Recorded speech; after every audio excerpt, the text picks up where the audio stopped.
champions. He has helped us grow as a team by showing us that anything is possible if you put in the hard work. The one thing that makes Mr. Pollock different than most coaches is that he truly believes in us. Before games, he would write letters to us that would mentally prepare us and inspire us to go out and win. In one of his letters to us, he said, "I love this team and I love being your coach. I will do everything I can tonight and the rest of the season to put you in situations that will allow you to succeed." By him believing in us, we were able to believe in ourselves. We were able to believe that we could be successful as a team. Mr. Pollock has influenced me spiritually, emotionally, and athletically. He taught me to rely on my faith when I'm down, to believe in myself if no one else will, and to push harder when I think I'm at my weakest.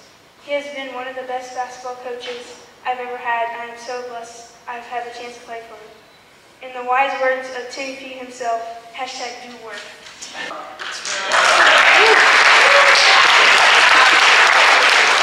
That was awesome. When I asked her to introduce me, I honestly didn't know if she was going to say yes. In fact, a large part of me thought she was going to say no. Because Bailey's not somebody who hogs the spotlight. In fact, you could probably argue that she gets away from it as much as possible. When I asked her how she was doing last week, she said, "I'm going to make you cry." I didn't cry, I just shed one really manly tear.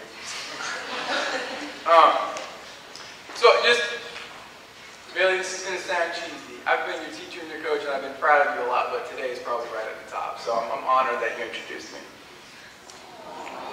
Thanks. To the rest of you guys, good morning, and thanks for being here, even though you sort of have to be. For those of you who know me, you know I'm a little bit of a nerd, and with that comes this nature to follow rules. Right? So I drive the speed limit, I floss, I get places on time. That's just kind of how I roll. But, okay? This morning I'm going to change that. I'm going to break some rules in two ways. Number one, I'm rocking the bow tie on a non-sanctioned bow tie day. Thanks. And secondly, traditional speechwriting in this context says that you need to avoid topics like religion and politics. And I'm going to break that rule today. Today I'm here to talk about Jesus. Because I'm self-absorbed, though, I'm going to talk about myself a lot, too. And I want to start with a confession. I was really nervous to talk about this, and I was really nervous to get up here today because of the intimate nature of this topic. I was also nervous because I didn't want to come across as a hypocrite. You guys as students, you see teachers at our best, and you see us at our worst. And it's those worst moments, those are the ones that I was scared of. And I was scared of people, I guess, judging and saying, "Well, what about the time you gave me a point? Or when you gave me a C on my paper and you're supposed to be talking about Jesus?" And a friend gave me some really good advice. He said, "But Tim, you are a hypocrite, right?" And he wasn't talking just to me, obviously. And that really freed me up because we're all hypocrites in some way.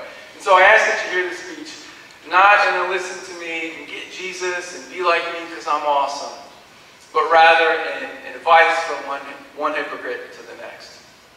So with that, I'm going to take you back to 2001 when I started my teaching career down in St. Petersburg, Florida, at a school called Admiral Farragut Academy. I was 23 years old. I was newly engaged to that beautiful woman in the back. And that little boy sitting next to her was not even an idea in my head yet. Hi, Eli. So I was 23. I wasn't shaving very much because I didn't have to.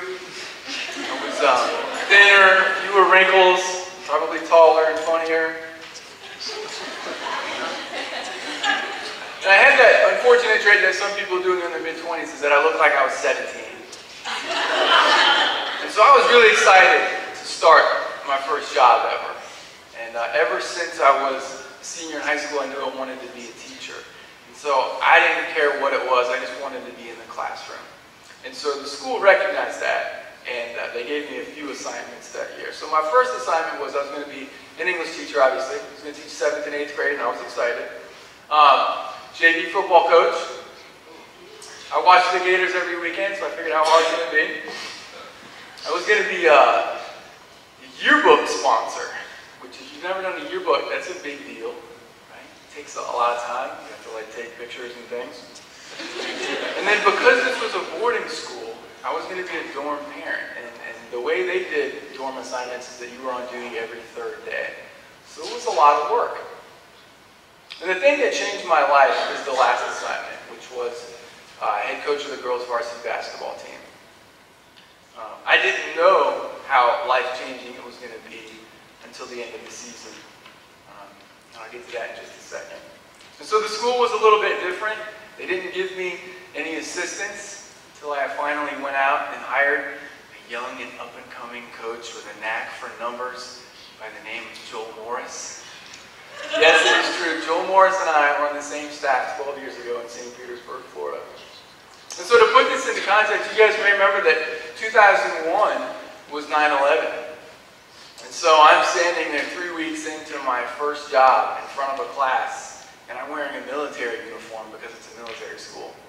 And I just had figured out how to put all the stuff on, and those planes crashed into the World Trade Center, and I had no idea what I was supposed to do. And I'm trying to help kids in the dorm with homesickness and to try to make sense of this situation, and I can barely make sense of it myself. And unfortunately, there was tragedy of a little bit more personal nature down the line. So as time went on, football season ended. My special teams coordinating of a 2-6 JV team came to an end, and I got to know my first ever basketball team, and they were the original Ballers. And we weren't very good. In fact, if we played the current collegiate team, we would probably lose by a lot. But it was a fun group to coach. And in particular, my best player was a senior named, she had a great basketball named Tiffany Doctor, right? The Doctor. And she was awesome. She wasn't going to go out and give you 30 points, but she was going to try her best every single day. She had a little bit of an attitude. She was one of the boarding students who probably did not want to be at a boarding school. And that really appealed to me, and I wanted to get to know her a little bit better. And I tried to choose somebody who had a pretty thick wall to get to, and I couldn't. And so the season went on, and I don't really remember what our record was. We won some games, and obviously we lost a lot of games. It's just how it was. And I loved that team. I did, and obviously since it's the first team I ever coached, I won't ever forget them. And girls like Tiffany made me understand that I wanted to coach girls. Unfortunately, though, at the end of the season, when March hit and the winter temperatures of 80 went away, I realized that, oh man, I got to make a yearbook in a month. So I did what you do in that situation. You take a day off, right? And both of my brothers were living close by, and so I went out with one of my brothers one day, and on the way back, I got a phone call. And you know when you get that phone call and you know it's not good news? And that's what it was. It was by a colleague, Randy Withers. And as you're probably imagining now, he told me some bad news that Tiffany Doctor was dead. That she was in a car that flipped over several times and nobody survived. And for those of you who've experienced the death of a teenager, you know how much sadness there is with it.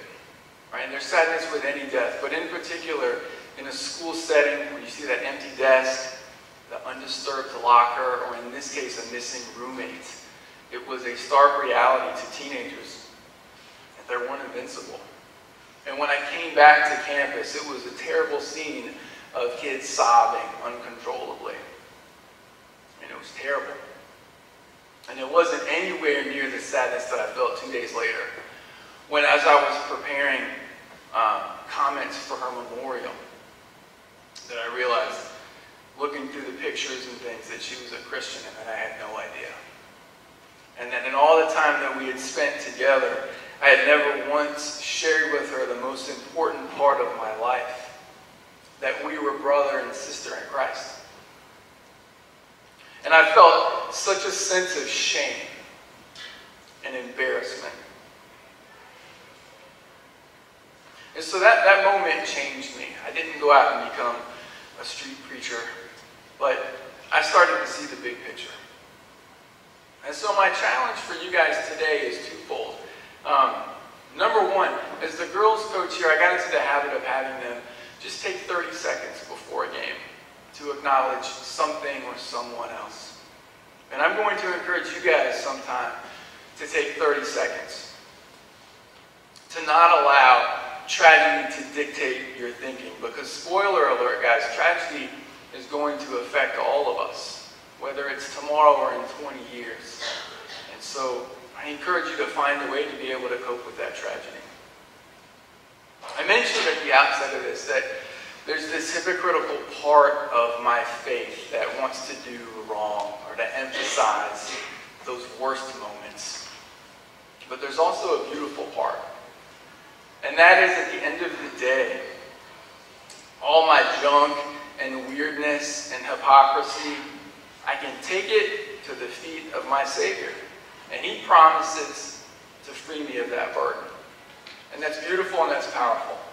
It's a grace that's afforded to me every single day, and it's a grace that I don't deserve.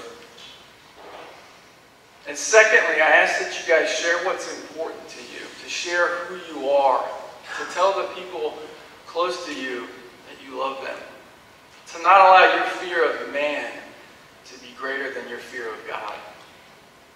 It's too easy to agree with people and commit to little. It takes bravery to stand up for what you believe in. But to do that, first you have to know just what you actually believe. Thank you guys for your time.